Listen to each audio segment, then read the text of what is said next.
all the kids look at the teacher. This is a much better turnout than we generally have for this review session. I'm delighted that you decided to come. Last review session was good. Yeah, oh, it was a huge turnout, yeah. But this one usually is a little leaner for some reason, and this is a nice turnout, so I appreciate you guys coming. If you go back in your notes, if you wanted to go back to your notes, we're going to go all the way back in your notations to the end of the revolution and the aftermath, right? So this test will start with the aftermath of the revolution. Now, one of the aspects, and the aspect that I'll ask you questions about, is the impact that the revolution had on slavery.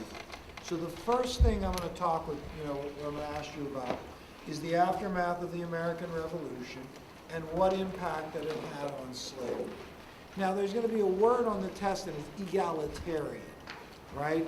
And egalitarian means equal, right? And so the idea of equality, all men are created equal, how did that revolutionary notion impact post-revolutionary America? Now, we kind of were talking about that a little bit today in terms of political equality, and that Jefferson's movement to promote kind of self-government and democracy is an aspect of political equality.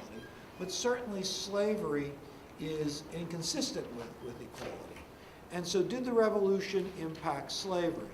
And we said in a limited manner that almost all, well, not almost all the states north of, or Pennsylvania north, all the new states will gradually abolish slavery, And there is a connection between that gradual abolition of slavery and the revolution. Sometimes that connection is tangible, right? The laws that are passed maybe mention the revolution, things like that. They mention lines from the Declaration of Independence, but there's a tangible connection between the revolution and the gradual abolition of slavery. The slave trade is abolished in all states. By about 1800, all of the states had abolished the international slave trade. And then under the Constitution, that international slave trade couldn't be abolished until 1808. When 1808 came along, it was abolished. We said that even southern states that maintain slavery are going to make it easier to manumit their slaves, for people to free their slaves. And then also, under the Articles of Confederation in the Northwest Ordinance, slavery was banned from spreading into the Northwest Territory. So there was some movement to address the inconsistency of slavery, but ultimately the reason that slavery was not abolished as a result of the Revolution or the ratification of the Constitution is that it would have resulted in the Union being divided. That was pretty clear, right? That southern states would not have tolerated or participated in a union that tried to abolish slavery. Now, we said also in the aftermath of the Revolution, one of the big challenges was going to be to establish governments that would be consistent with the principles of the Declaration of Independence. So, we said on the state level that states are able to kind of do this more easily than on the national level. On the national level, what's government going to look like? Well, what the spirit of the revolution kind of was that there wouldn't be a strong centralized authority that would be distant from the people, that the power of government would be closer to the people in their state governments, and the distant national government, under the Articles of Confederation, would be purposely weakened. And so we talked about the adoption of the Articles of Confederation, how the Second Continental Congress appointed a committee to draft Articles of Confederation to create a system of central government.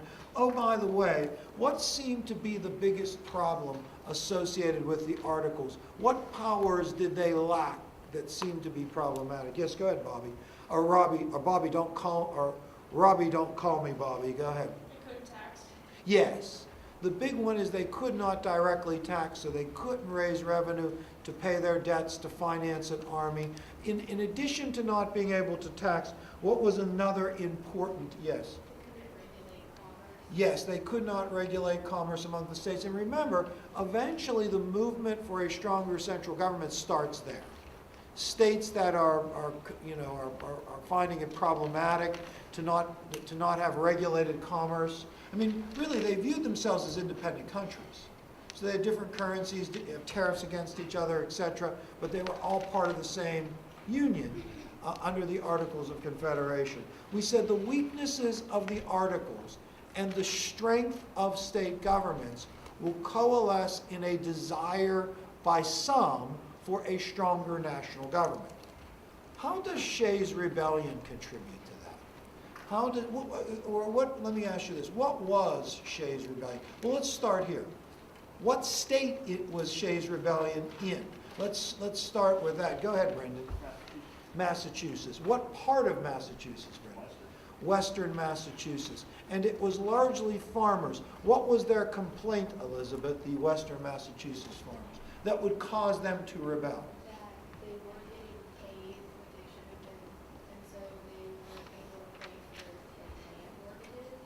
Well, let's say those who were veterans, those who had served in the Revolutionary Army, were not getting the compensation they had been promised, right? That was one problem. Yes.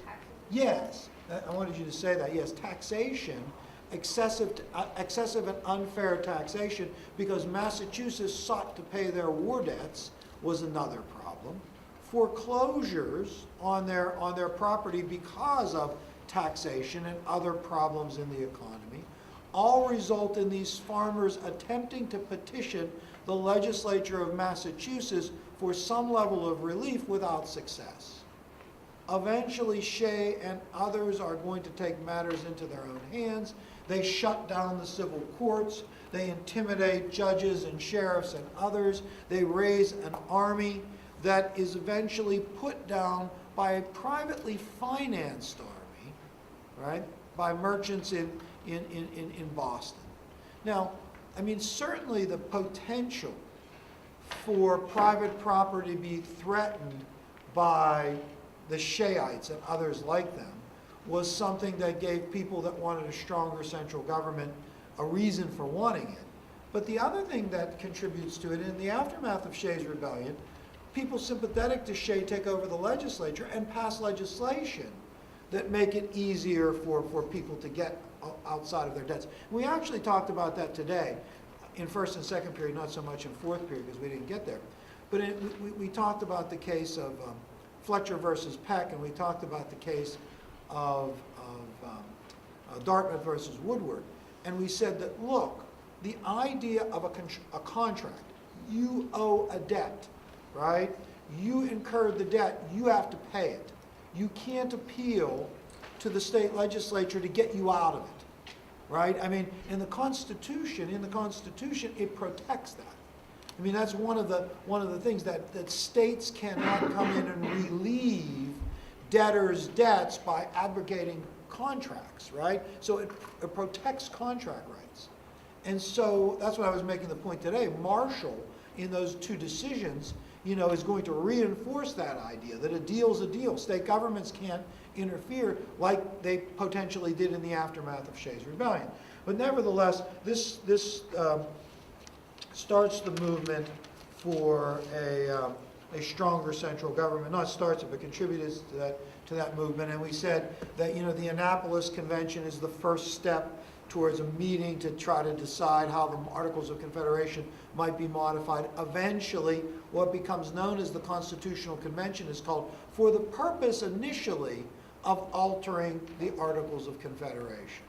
Now, we talked about the 55 delegates who attend at one time or another, and we said there were some important revolutionary leaders that were not part of that 55 delegates. Tell me one guy who was there and one important revolutionary leader who was not.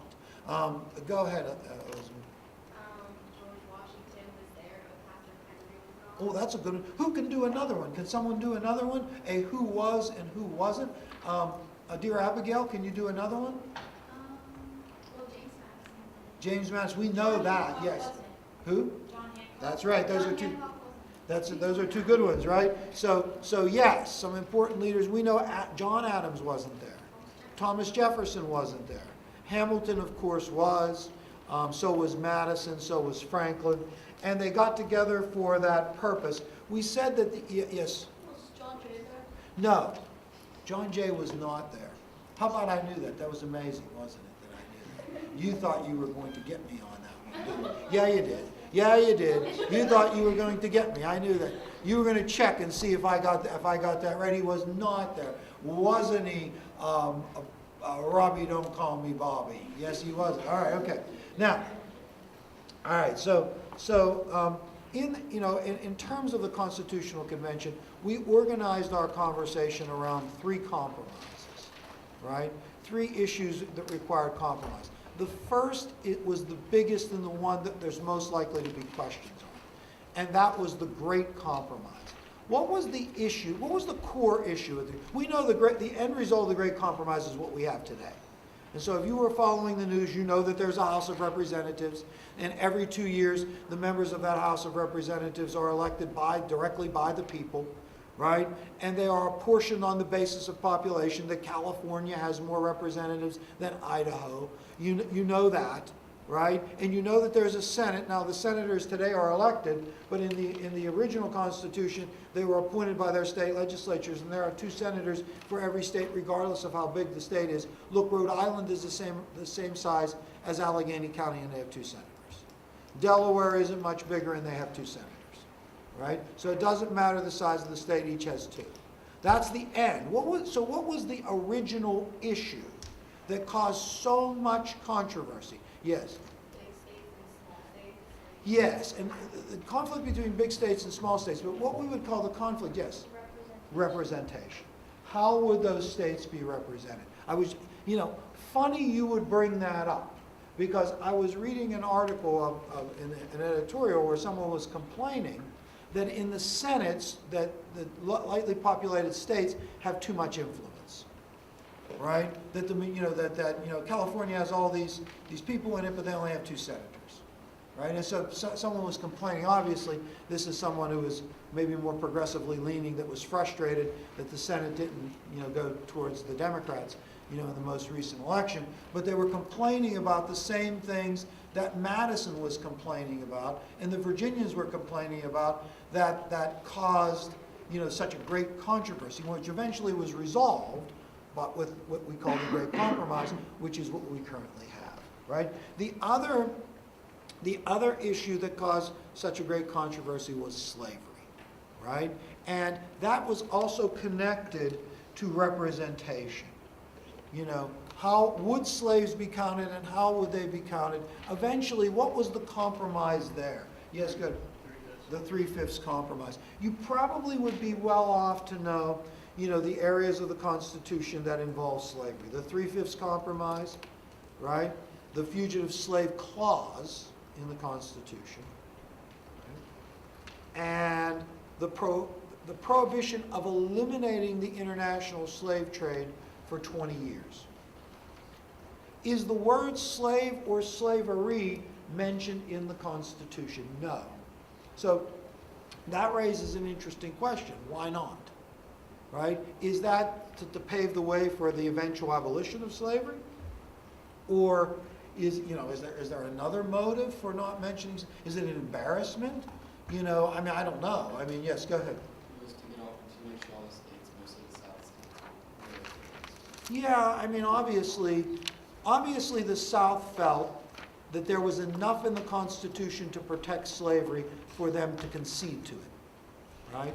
Obviously they felt that slavery was protected enough, to concede to it. And maybe Northerners felt that there was too much in there, and a compromise was to not mention the word slavery.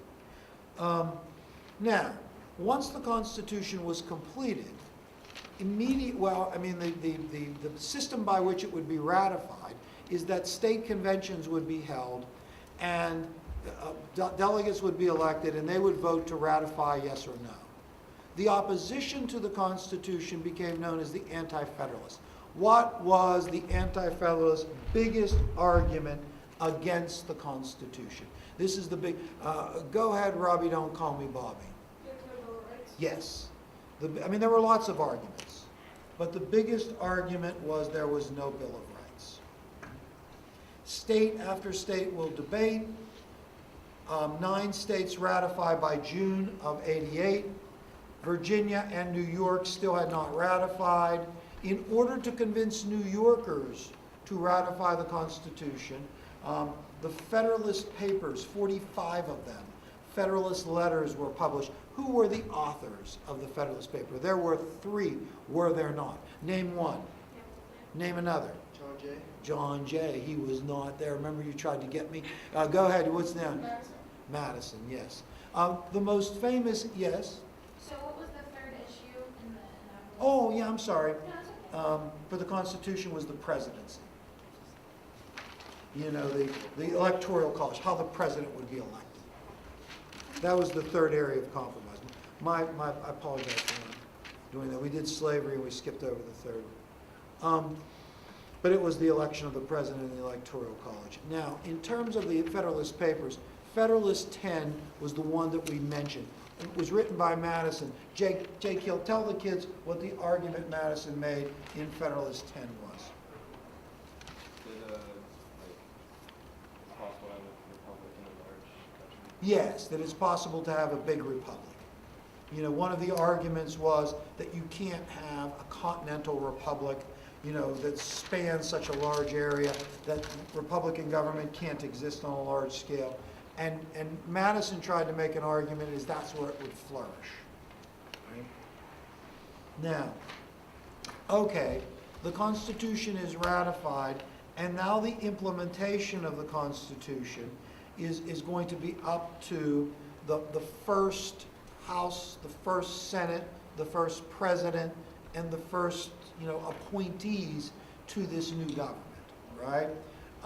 And we said that the Constitution outlines a system of government, but the details of how that outline are going to be filled in are going to be established by the first people who fill those positions.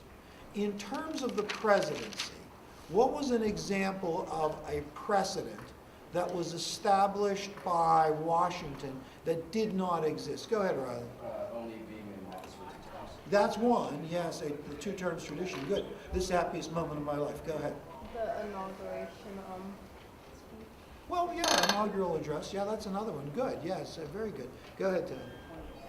Yes, a cabinet of advisors was, now, having secretaries of state, secretary of treasury, creating department of governments under secretaries wasn't something that was, you know, not part of the Constitution, but using those secretaries as a council of advisors was something that was a precedent that was established by Washington that was not in the Constitution. Remember, we said there was criticism. Some people wanted that in the Constitution, you know, a council of advisors, right? You know, and even today, you know, when people are critical of a president's cabinet, it's generally because they don't think that the cabinet reflects, you know, a variety of opinion, right? You know, and most presidents, you know, Trump included, try to put at least one member of the other party in their cabinet, you know, as kind of like a, you know, a response to that, you know. But okay. Then we said the big issue that the country faced, you know, in terms of establishing itself under this new system of government was financial, right? And this is going to lean heavily on Alexander Hamilton and his financial proposals. And we talked about 4, right? We talked about funding at par, assumption, and national bank, and taxes and tariffs. So we talked about 4 things. Funding at par, right? Assumption, a national bank, and taxes and tariffs. When we talk about assumption, what was assumption? Assumption was really controversial. You know, it was a controversial proposal, Alexis, that was made by Hamilton, funding or assumption. What did it involve, dear Alexis? You're writing something vigorously, furiously. Go ahead. Wait, what was the question? Assumption. What is it? Yes. The state government is doing No. Or the national government assuming. Yeah, very nicely put. The national government assuming the debts of the state. Why, I mean, that seems like, wow, you know, gee, that's nice. Why was there controversy? Go ahead, Elizabeth. Because the states would, like, feel, if I remember, they believe that the states owe them something, like, for paying it off. Yeah, I mean, there is this idea of a big national government absorbing the states along with their debts, as absorbing their sovereignty. In some states it paid, in some states hadn't, so assumption was a big deal. Now, a national bank was particularly controversial, right? Both because of its actual existence and its constitutionality. What was the constitutional argument against chartering a bank? Go ahead, Robbie. They said that it wasn't listening to Congress's power, so they couldn't do that. Yes, nowhere in the Constitution was Congress expressly given the power to charter banks and businesses. The strict interpretation of the Constitution would suggest, therefore, Congress doesn't have that authority. So when Congress passed legislation that created a first bank of the United States to be chartered for 20 years, and it passed the House, it passed the Senate, it makes it to the desk of the President, Washington, thinking that it might not be constitutional, asked for the opinion of both Jefferson and Randolph, who say, you're right, it isn't constitutional, because nowhere in the Constitution does it say that that is a power that was expressly given to Congress. Now, Hamilton is going to argue, yes, it is constitutional. How does he make that argument, Si? He uses the elastic clause and says Congress has the right to do what's necessary and proper. The necessary and proper or elastic clause of the Constitution gives Congress the authority to do what is necessary and proper to fulfill those expressed responsibilities.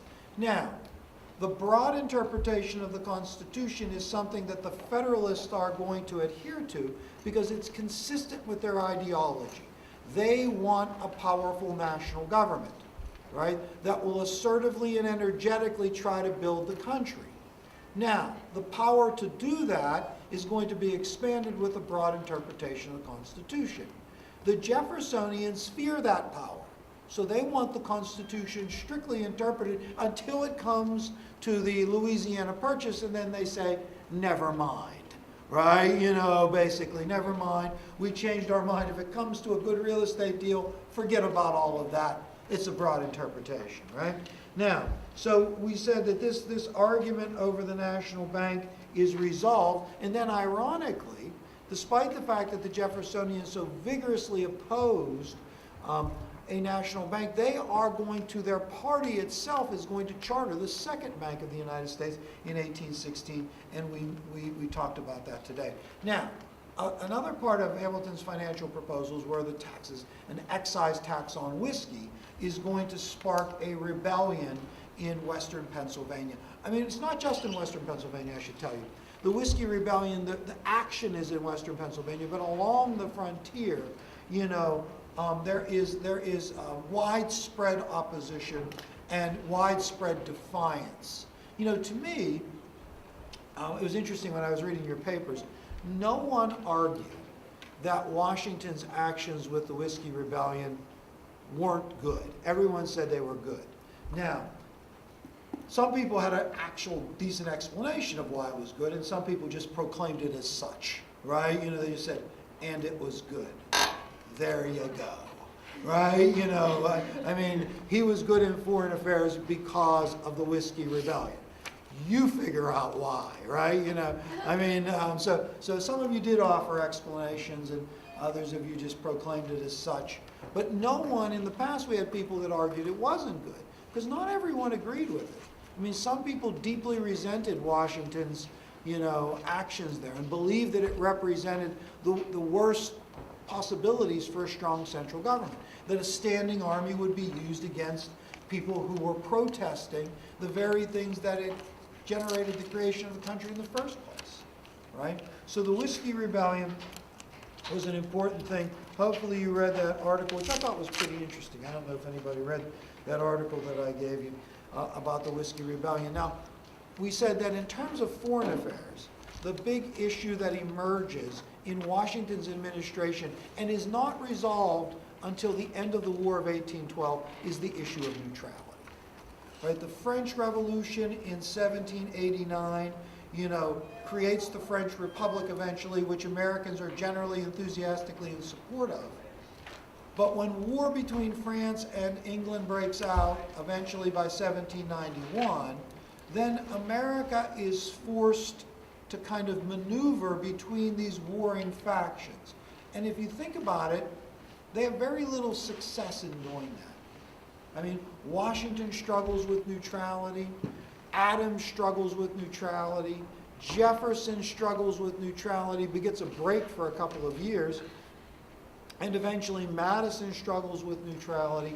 And the only thing that resolves it, in essence, is the end of the wars, because now there's nothing to be neutral in.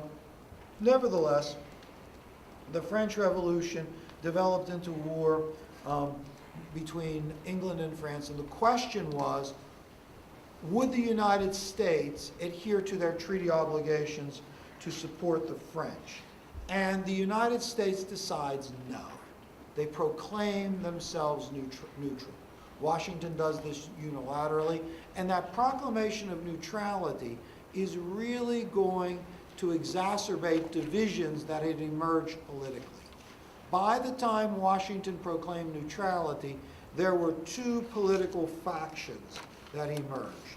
The Democratic Republicans that were led by Madison and Jefferson, who believed that the national government was exceeding kind of the authorities that were given to it by the Constitution and fulfilling their worst nightmares of a powerful, oppressive national government.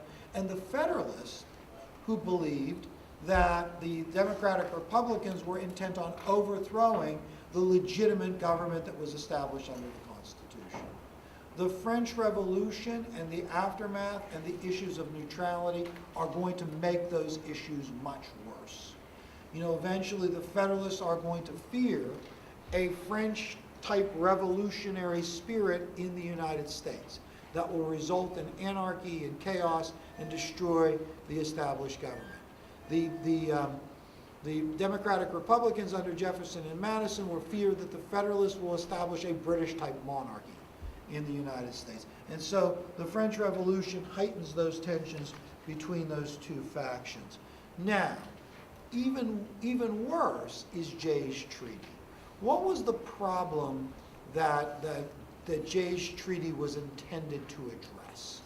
So Jay's Treaty is going to make those tensions between Democratic Republicans and Federalists, more. But yes, go ahead. Yeah, I mean, it was Britain violating America's neutrality, most flagrantly with impressment on the high seas, and Jay's Treaty was an attempt to address that. Because it was so bad and it did so little, the Republicans considered it to be insultingly, not enough to address flagrant kind of responses, too pro-British, and so it really, really, really, really heightens the tension between the two groups. And then as a result of those tensions, Washington is going to retire after 2 years. In Washington's farewell address, what was the big enduring warning that he gave the American people in that farewell address? Go ahead, Elizabeth. That they shouldn't interfere. Beware of entangling alliances with European powers, right? Look at all the trouble we got in. I mean, basically Washington said, look at all the trouble we got in with our alliance with France.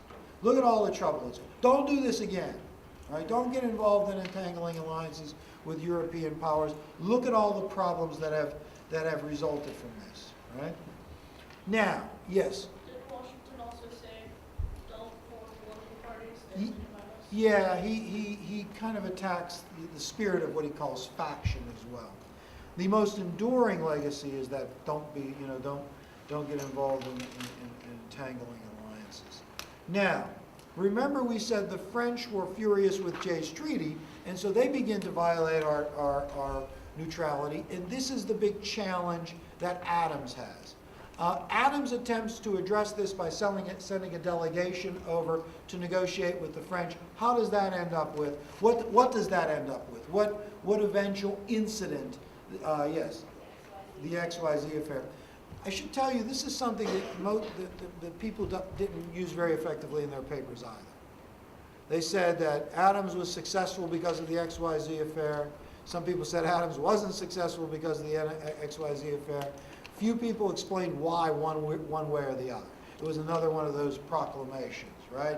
Adams was successful because of the XYZ affair. You figure it out. You're a history teacher. You should know why. I won't bother to explain it to you, right? You know, so yeah, I mean, I don't know what you would say about Adams. I mean, he tries to send a delegation over there. They are rejected.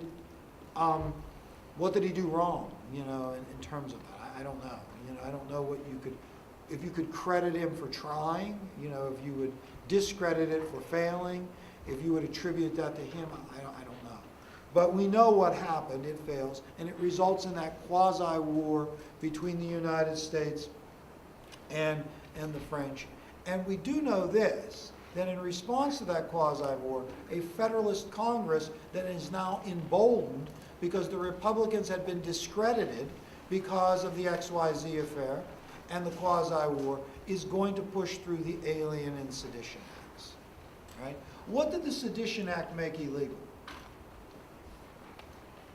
What did the Sedition Act make illegal? Yes. Yes. Criticizing the president or any member of the government, right? Yeah, so it made that illegal. Now, the Alien and Sedition Acts are obviously unpopular amongst Republicans, you know, particularly. They're popular amongst Federalists. They pass both houses of Congress. And they are passed and justified, even though they violate free speech, as a necessity of war. But remember, Adams takes the opportunity, when he gets it, to negotiate a peace treaty that ends the war before the election, really, of 1800, and that plays significantly into that election.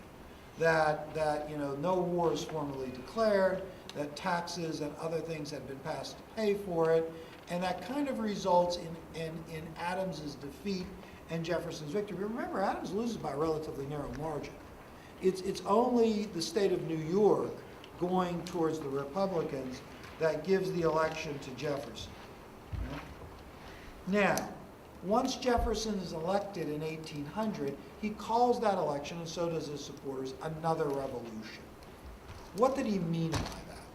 What did Jefferson and his supporters calling it another revolution mean by that? Go ahead. They were kind of reversing what the Federalists did by they were trying to strengthen the central government while Jefferson was trying to weaken the central. Yeah, I mean, I think that what the Jeffersonians argued is the Federalists had it wrong, right? That the Constitution did not necessarily mandate a powerful, energetic national government that would do the kinds of things that Hamilton and the Federalists did with that power. And now that good Republicans had taken over the power of the national government, they would show the country what the spirit of 1776 would look like in the new framework of government. That government would be small enough. And what's an example of something that Jefferson does that kind of tries to reflect that? Go ahead, Elizabeth. He like shrinks the size of the government, but also pays off our debt. Yeah, he attempts to pay back on the debt. He shrinks the size of the Army, the Navy. You know, the things that Republicans saw as potentially the threats to liberty. You know, a big army that would be used against the people. A national debt that would be a source of power for a financial elite, right? A powerful, energetic national government to begin with. He tries to scale all of those things back. Now, because of his ideology, he is particularly disturbed by the Judicial Act of 1801. Well, there are three judicial acts that we talked about. The Judicial Act of 1789, which creates the federal judiciary in the first place. The Judicial Act of 1801 does what with it, dear Ava? Expands the judiciary. The Judicial Act of 1802, which is passed by the Republicans, does what? Shrinks it, right? the Jeffersonians resented the Judicial Act of 1801 because it seemed like the Federalists were packing the least democratic branch of government with lifetime appointees, the midnight judges. The most famous of those midnight judges was, of course, and we mentioned him today, he was appointed as Chief Justice of the Supreme Court by Adams in this time period when this legislation was passed, and of course that was John Marshall, yes. Okay. Now, Jefferson, attacks the judiciary in a number of different ways, but a byproduct of that attack is the case of Marbury versus Madison. What precedent did Marbury versus Madison establish? What precedent did Marbury, yes? The judicial court reviewing Yes. congressional bills. The judicial review, which ultimately is the last say of constitutionality. Who has the last say of what is or is not constitutional? Judicial review means that the federal courts and the Supreme Court is the final say of constitutionality. Remember, Jefferson and Madison had argued no. It's the state legislatures in the Virginia and Kentucky resolutions. They made that argument, and now, judicial review, or the case of Marbury versus Madison is, what Marshall does is declare an act of Congress to be unconstitutional, establishing that precedent. Now, probably the most impressive feat of the Jefferson administration was the Louisiana Purchase, right? And remember, Louisiana is going to come to the United States as a result of things that happen outside of the United States. Now, how can that be true? I mean, Jefferson is going to acquire Louisiana at a bargain basement price, but the circumstances which allow him to purchase it at that price happen because of things outside of the United States. Yeah, go ahead, Randy. Napoleon had the Haitian Revolution. Yes, Napoleon could not put down the Haitian Revolution in Santo Domingo, which made Louisiana no longer a part of his larger plans, so he decides to sell it. Now, when Jefferson buys it, there is a constitutional issue. What is it? What is the issue with the Louisiana Purchase that Jefferson is disturbed about? Go ahead, Si. Does it say specifically anywhere that they can buy? Yes, there's nowhere in there that suggests that Congress has the authority to make that kind of purchase. And so in order to make that kind of purchase, how did the Constitution have to be interpreted? Broadly, with the necessary and proper clause. Okay. Now, we said that in Jefferson's first administration, he is fortunate that there is peace, a temporary lull in the action in Europe. But in his second, war in Europe reignites by 1805. Both sides are harassing American shipping, and the policy of impressment is really something, or the action of impressment is something that frustrates Jefferson and other Republicans as well. What was impressment? What were the British doing? What was impressment? Yeah, go ahead, Josh. They were taking American sailors and making them their own. Yeah, they were basically stopping American ships, boarding them, seizing who they considered to be British subjects, without any kind of justification, and bringing them forcibly, enlisting them forcibly in the British Navy. Now, what was Jefferson's response to the British violations of American neutrality? Yes. Yes, the Embargo Act of 1807. And we talked about all of the results of the Embargo Act of 1807, most of them being negative, right? Slowing down the economy. And we said that Jefferson's frustration with that is going to result in his retirement in 1808. And Madison ascends to the presidency. Madison ascends to the presidency, and we talked about the forces that coalesce. And remember, it is this issue of neutrality that is unresolved by Washington, unresolved by Adams on some level. I mean, unresolved by Jefferson, and now Madison is faced with it. And, there are particular pressures on him. And one of them is this new faction of Republicans that takes power and influence in his party, the war hawks that are basically saying we have little alternative but to go to war with Britain. And so we talked about the dynamics of that declaration of war, right? And we said that eventually the United States is going to declare war, and when they do, the United States is divided, with the Federalists in New England opposing the war, ill-prepared, because the Republicans had reduced the size of the Army and Navy, and had vague war objectives. Typically, we would argue this, that during the war, the American land offensives were relatively unsuccessful, but their naval victories were impressive but not consequential. The most impressive battle for the United States was the Battle of New Orleans, right? In which Jackson forces are going to decimate a mighty British attack of that city. It's fought after the war was technically over, but it has a really big impact because it convinces Americans that they had won the war. Now, with the Battle of New Orleans, we started to talk a little bit about the consequences of the war. And we said that one of the consequences of the war was this surge of nationalism. And, you know, we talked about how that nationalism was reflected in a number of different ways, right? So we talked about that reflection economically in the American system.